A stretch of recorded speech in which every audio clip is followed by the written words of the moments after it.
Welcome back to Open Line, talking politics. We have with us Dr. Thomas Schwartz, Vanderbilt political science professor. I promised we'd get to Fran, so let's go to Fran.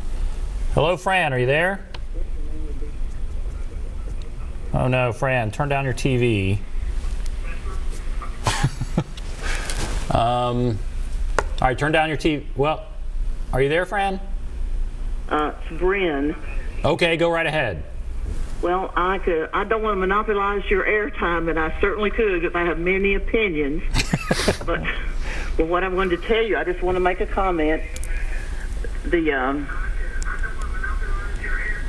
Oh boy, turn down your TV. Okay, hold on just a second.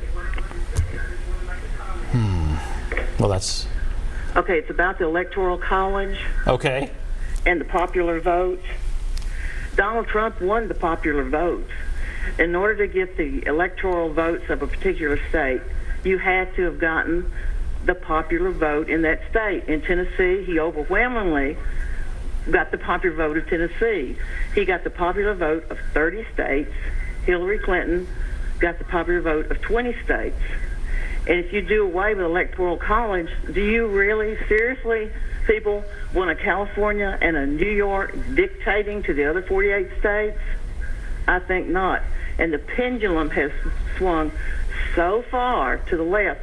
The Democrat Party is entirely out of touch with the decent people of America.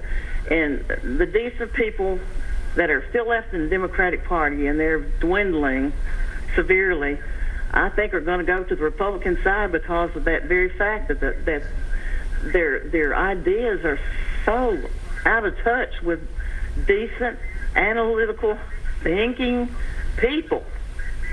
Okay. That's all I'm going to say for tonight. All right, well, I appreciate it. Fran, thanks for waiting. All right, so that's interesting about the Electoral College. I think we maybe covered that. I think we covered that. She's saying Democratic Party's way out of line and has moved very far left. Is that what are your thoughts? How is the Democratic Party today compared to the Democratic Party of 20 years ago? Is it moving more left? What do you think?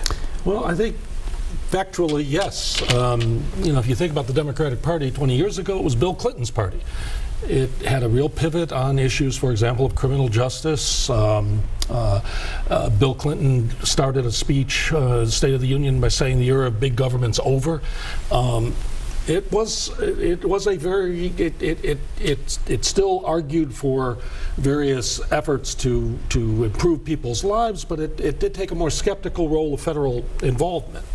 And after his attempt to do the health care reform in 1993-94, he gave up on those types of programs and really only focused on smaller scale things. So 20 years ago, yes, I think the Democratic Party was a different type of party, branded more by Clinton's sort of pragmatism and his sense of where the electorate was, and moved in toward the center. Are we as a country moving more left, do you think, then? That may very well be. I mean, but there's this huge divide. I guess there's those others that are, I mean, she obviously thinks that's offensive, and that's absolutely wrong. I don't know. It's astounding. We're so divided. I think you're probably right. The Democratic Party is moving more left. Maybe a portion of the country is, but another portion of the country is not. The divide between rich and poor is certainly growing, and that should concern people. But this next election is going to be really interesting, and I guess that gets back to where we started. Yes. Because it's going to be, you could have a really left-leaning Democrat going up against Donald Trump, and that's going to be a very interesting race. Yeah, it will be complicated by Trump's personality, which it's not going to be a pure right-left choice because Trump is so unusual a candidate. So you went to, we have a couple minutes left here, you went to South Korea. Tell us about that. What was that about? What were you there for? Well, I was there in part to talk about some of the history behind territorial disputes that South Korea has with Japan, and it was partly the Ministry of Foreign Affairs had us over for that. But it was interesting too because we ended up talking about contemporary issues. They were interested in what we thought, where we thought American politics were going. Korea has been very strongly affected by the tariffs on China. Most of their trade is with China, even though they are an American ally. Their in a way, caught between the United States and China on these issues. They also, the other hand, they also worry about North Korea. In some ways, they see some things positive there in the Trump-Kim summits. On the other hand, they worry that things could deteriorate. So it's a fascinating country. Obviously, it's also a remarkably economically developed country. It was one of the poorest countries in the world 50 years ago, and now it's it's in the top tier of countries. So it's a fascinating place to visit. And they care deeply about how things go with our elections. Absolutely. They're affected by us greatly.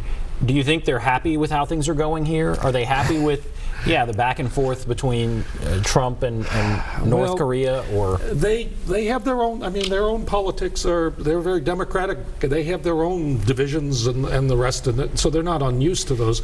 They're happy about some things that have happened. They certainly are happy that Trump met with Kim, and many of them are happy that in a way there haven't been as many missile tests or nuclear tests in the North.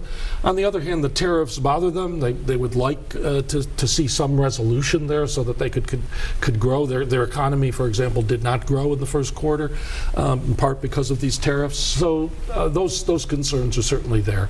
But the United States is kind of the 800-pound gorilla or elephant in the world. We affect a lot of other countries, and our politics and our economics have consequences all over the world. All right, we'll take a break. Come back right after this.